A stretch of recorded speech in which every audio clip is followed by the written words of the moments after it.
marchó pa'l puerto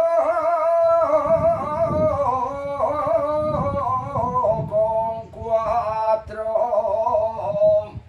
bagues y el perro.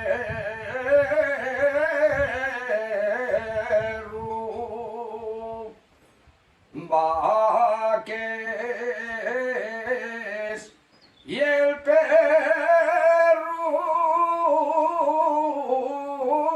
con la montera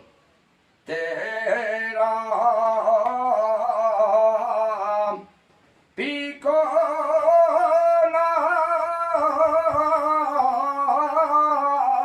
y el palo pinto de acebo.